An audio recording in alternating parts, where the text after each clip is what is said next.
Chapter 7, A Message Full of Holes. It was the printing that sparked Lena's curiosity. It was not handwriting, or if it was the neatest, most regular handwriting she had ever seen. It was more like the letters printed on cans of food, or along the sides of pencils. Something other than a hand had written those words, a machine of some kind. This was the writing of the builders, and so this piece of paper must have come from the builders too. Lena gathered up the scraps of paper from the floor and gently pried open Polly's fists and mouth to extract the crumpled wads. She put all this into the dented box and carried it to her room. That evening, Granny and the baby were both asleep by a little after 8. Lena had nearly an hour to examine her discovery. She took the scraps from the box and spread them out on the table in her bedroom. The paper was thick. At each torn edge was a fringe of tangled fibers. There were many little pieces and one big piece, with so many holes that it was like lace. The chewed bits were beyond saving. They were almost a paste, but Lena spread out the big lacy piece and saw that on one edge of it, which was still intact, was a column of numbers. She collected all the dry scraps and puzzled over them for a long time, trying to figure out where they fit into the larger piece. When she had arranged them as well as she could, this was what she had. Lena could make sense of only a few words here and there. Even so, something about this tattered document was exciting. It was not like anything Lena had ever seen. She stared at the very first word at the top of the page, instruct, and she suddenly knew what it must be. She'd seen it often enough at school. It had to be the beginning of instructions. Her heart began knocking at her chest like a fist at a door. She had found something. She had found something strange and important. Instructions for something. But for what? And how terrible that Poppy had found it first and ruined it. It occurred to Lena that this might be what her grandmother had been talking about for so long. Perhaps this was the thing that was lost. But of course, not knowing what had been lost, Granny wouldn't have recognized the box when she saw it. She would have tossed it out the closet just as carelessly as she tossed everything else. Anyhow, it didn't matter whether this was the thing or not the thing. It was a mystery in itself, whatever it was, and Lena was determined to solve it. The first step was to stick the scraps of paper down. They were so light that a breath could scatter them. She had a little bit of glue left in an old bottle. Painstakingly, she put a dot of glue on each of the scraps and pressed each one into its place on one of her precious few remaining whole sheets of paper. She put another piece of paper on top of this and set the box on top to flatten everything down. Just as she finished, the lights went out. She'd forgotten to keep an eye on the clock on her windowsill. She had to undress and get in bed in the dark. She was too excited to sleep much that night. Her mind whirled around, trying to think what the message she'd found might be. She felt sure it had something to do with saving the city. What if these instructions were for fixing the electricity or for making a movable light? That would change everything. When the lights went on in the morning, she had a few minutes before Poppy wakened to work at the puzzle. But there were so many words missing. How could she ever make sense of such a jumble? As she pulled on her red jacket and tied the frayed and knotted laces of her shoes, she thought about it. If the paper was important, she shouldn't keep it to herself. But who could she tell? Maybe the messenger captain. She would know about things like official documents. Captain Fleary, Lena said when she got to work. Would you have time to come home with me later on today, just for a minute? I found something I'd like to show you." "Found what?" asked Captain Fleary. "Some paper with writing on it. I think it might be important." Captain Fleary raised her skinny eyebrows. "What do you mean, important?" "Well, I'm not sure. Maybe it isn't, but would you look at it anyway?" So that evening, Captain Fleary came home with Lena and peered at the bits of paper. She bent down and inspected the writing. "Foal," she said. "Axe, rem, aunt. What kind of words are those?" "I don't know," said Lena. "The words are all broken up because Poppy chewed on them." "I see," said Captain Fleary. She poked at the paper.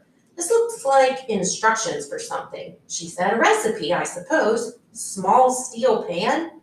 That would be what you use to cook it with." "But who would have such small, perfect writing?" "That's the way they wrote in the old days," said Captain Fleary. "It could be a very old recipe. But then, why would it have been kept in this beautiful box?" She showed the box to Captain Fleary. "I think it was locked up in here for some reason, and you wouldn't lock up something unless it was important." But Captain Fleary didn't seem to have heard her. "Or," she said, "it could be a school exercise, someone's homework that never got turned in." "But have you ever seen paper like this? Doesn't it look as if it came from someplace else? Not here?" Captain Fleary straightened up. A look of puzzlement came over her face. "There is nowhere but here," she said. She put both her hands on Lena's shoulders. "You, my dear, are letting your imagination run away with you. Are you overtired, Lena? Are you anxious? I could put you on short days for a while." "No," said Lena, "I'm fine, I am. But I don't know what to do about—" She gestured toward the paper. "Never mind," said Captain Fleary. "Don't think about it. Throw it away. You're worrying too much. I know. We all are. There's so much to worry about, but we mustn't let it unsettle us." She gave Lena a long look. Her eyes were the color of dishwater. "Help is coming," she said. "Help?" "Yes, coming to save us." "Who is?" Captain Fleary bent down and lowered her voice as if telling a secret. "Who built our city, dear?" "The builders," said Lena. "That's right, and the builders will come again and show us the way." "They will? Very soon," said Captain Fleary. "How do you know?" Captain Fleary straightened up again and clapped a hand over her heart. "I know it here," she said, "and I have seen it in a dream. So have all of us, all the believers." So that's what they believe, Lena thought, and Captain Fleary is one of them. She wondered how the captain could feel so sure about it, just because she'd seen it in a dream. Maybe it was the same for her as the sparkling city was for Lena. She wanted it to be true. The captain's face lit up. "I know what you must do, dear. Come to one of our meetings. It would lift your heart. We sing." "Oh," said Lena, "thank you, but I'm not sure maybe sometime." She tried to be polite, but she knew she wouldn't go. She didn't want to stand around waiting for the builders. She had other things to do. Captain Fleary patted her arm. "No pressure, dear," she said. "If you change your mind, let me know. But take my advice. Forget about your little puzzle project. Lie down and take a nap. Clears the mind." Her narrow face beamed kindness down at Lena. "You take tomorrow off," she said. She raised a hand goodbye and went down the stairs. Lena took advantage of her day off to go to the supply depot to see Lizzie Biscoe. Lizzie was quick and smart. She might have some good ideas. At the supply depot, crowds of shopkeepers stood in long, disorderly lines that stretched out the door. They pushed and jostled and snapped impatiently at each other. Lena joined them, but they seemed so frantic that they frightened her a little. They must be very sure now that the supplies are running out, she thought, and they're determined to get what they can before it's too late. When she got close to the head of the line, she heard the same conversation several times. "Sorry," the clerk would say when a shopkeeper asked for 10 packets of sewing needles, or a dozen drinking glasses, or 20 packages of light bulbs. "There's a severe shortage of that item. You can only have one." Or else the clerk would say, sorry, we're out of that entirely. Forever? Forever. Lena knew that it hadn't always been this way. When Ember was a young city, the storerooms were full. They held everything the citizens could want. So much it seemed the supplies would never run out. Lena's grandmother had told her that school children were given a tour of the storerooms as part of their education. They took an elevator from the street level to a long, curving tunnel with doors on both sides and other tunnels branching off it. The guide led the tour down the long passages, opening one door after another. This area, he would say, is canned goods. Next, we come to school supplies. And around this bend, we have kitchenware. Next come carpentry tools. At each door, the children crowded against each other to see. Every room had something different. Granny told Lena, boxes of toothpaste in one room, bottles of cooking oil, bars of soap, boxes of pills. There were 20 rooms just for vitamin pills. One room was stacked with hundreds of cans of fruit. There was something called pineapple. I remember that one especially. What was pineapple? Asked Lena. It was yellow and sweet, said Granny with a dreamy look in her eyes. I had it 4 times before we ran out of it. But these tours had been discontinued long before Lena was born. The storerooms, people said, were no longer a pleasure to look at. Their dusty shelves stood mostly empty now. It was rumored that in some rooms, nothing was left at all. A child seeing the rooms where powdered milk had been stored, or the rooms that stored bandages or socks or pins or notebooks, or most of all, the dozens of rooms that had once held thousands of light bulbs, would not feel, as earlier generations of children had, that Ember was endlessly rich.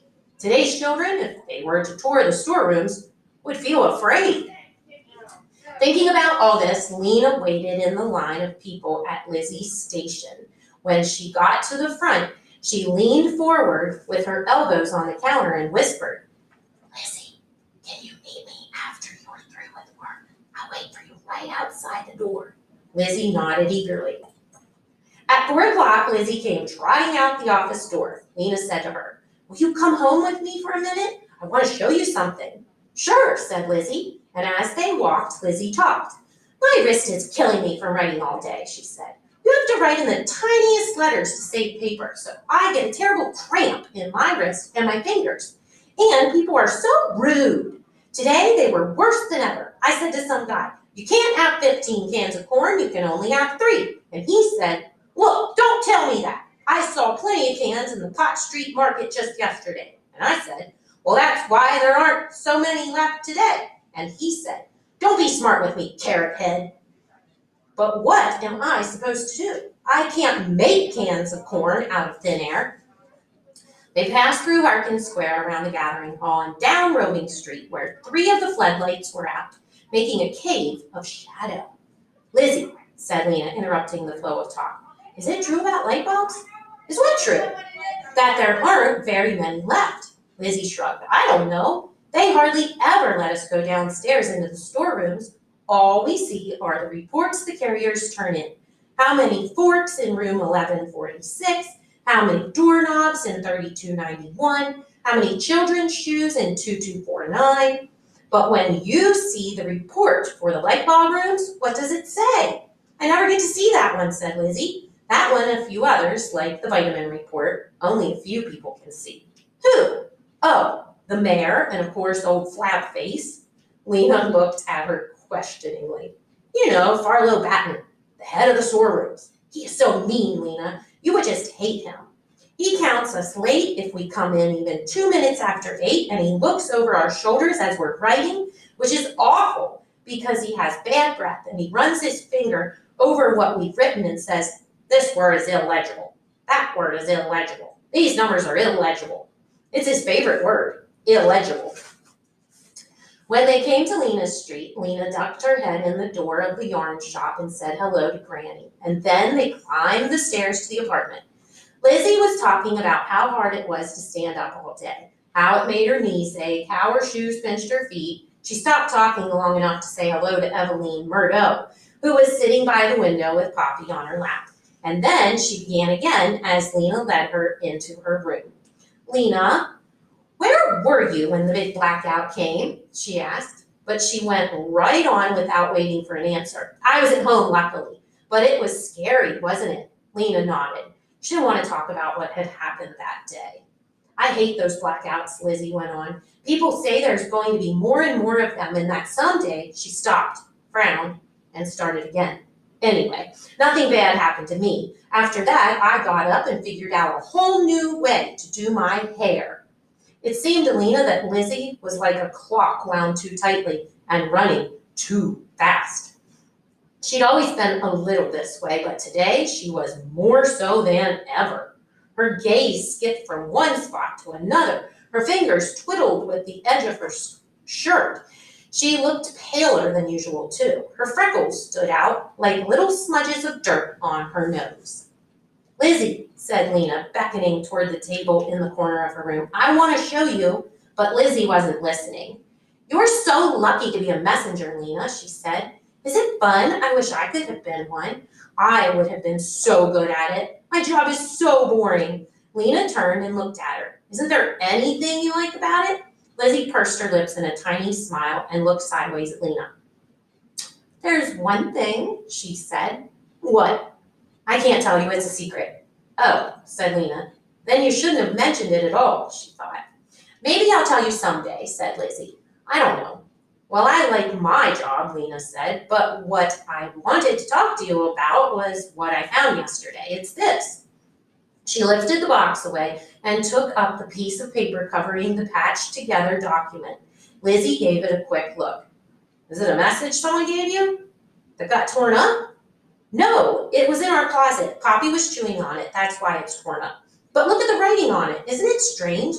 "Uh-huh," said Lizzie. You know who has beautiful handwriting? My LeBone, who works with me. You should see it. It's got curly tails on the Y's and the G's, and fancy loops on the capital letters. Of course, Flapface hates it. He says it's illegible." Lena slid the piece of paper back over the pasted down scraps. She wondered why she had thought Lizzie would be interested in what she'd found. She'd always had fun with Lizzie.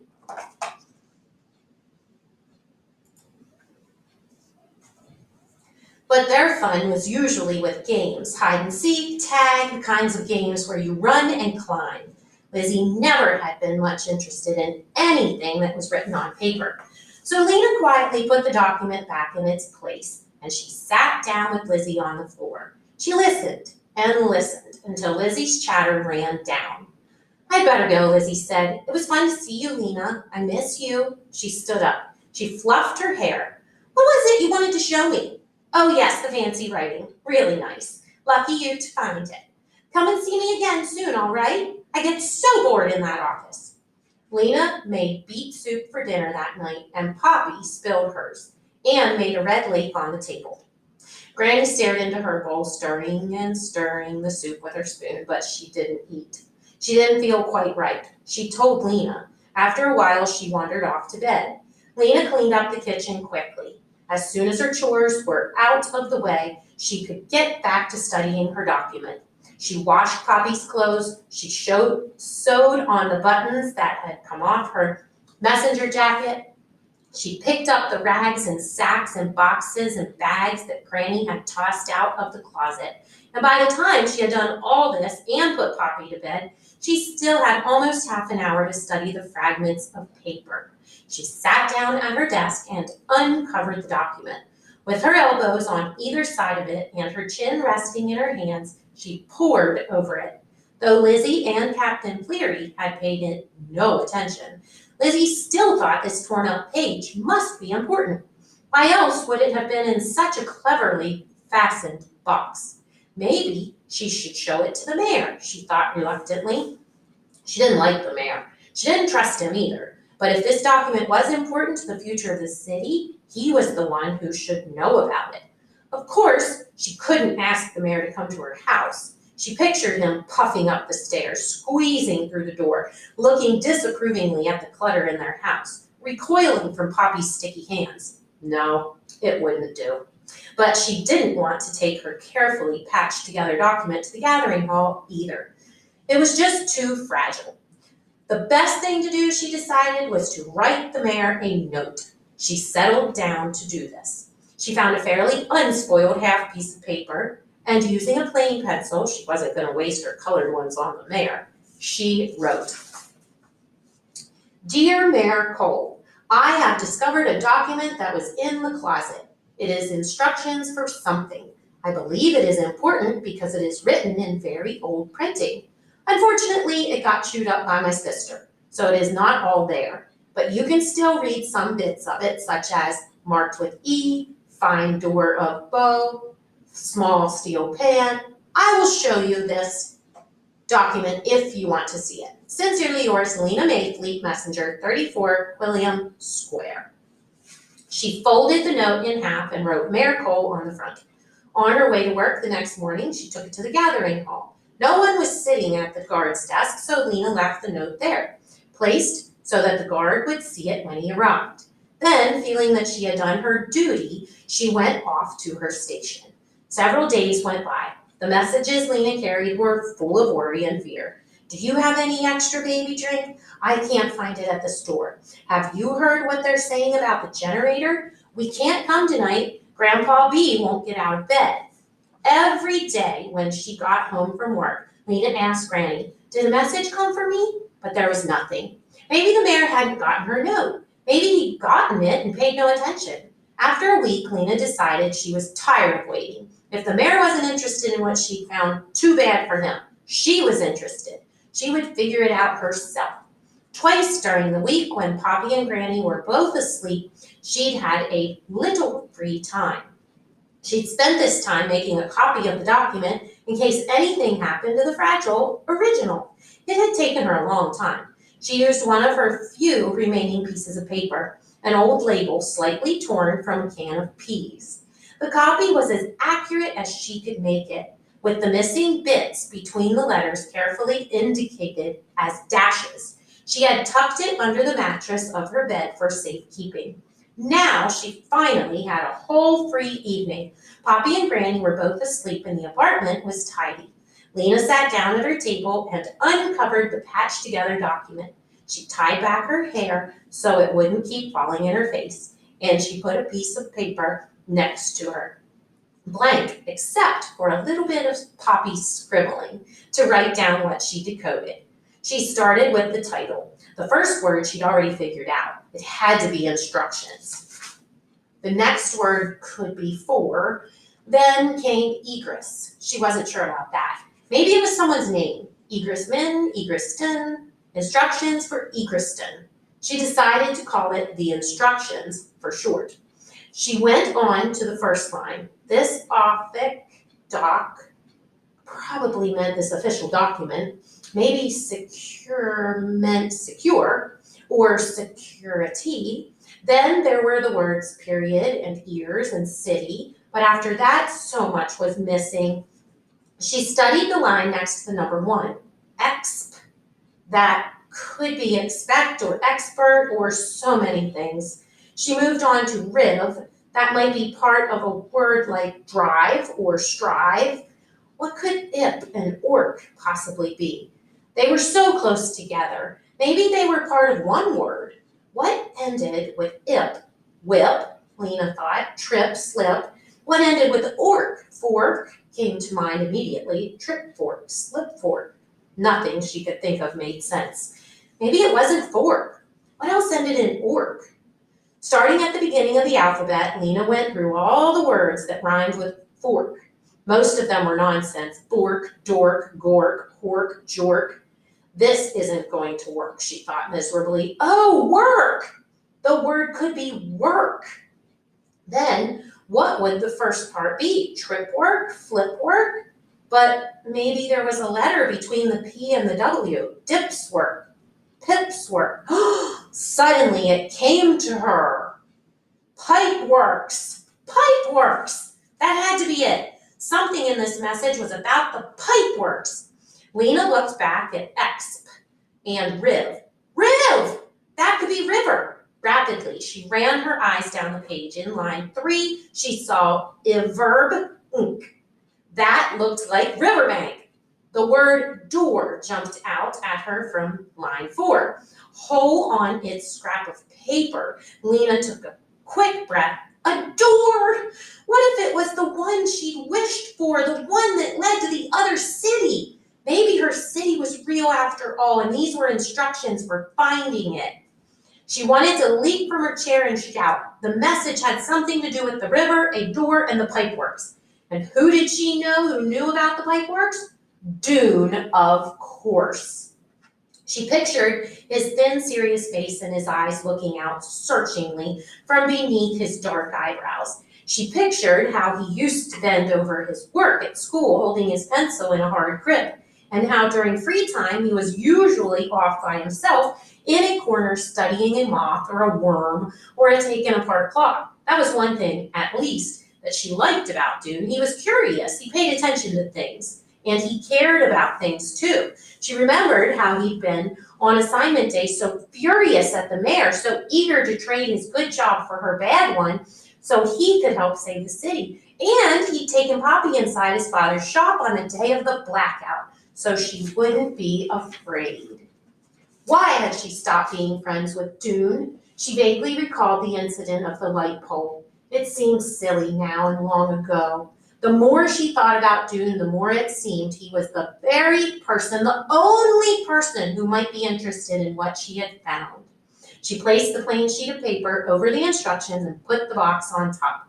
I'll go and find Dune, she thought. Tomorrow was Thursday, their day off. She would find him tomorrow and ask for his help.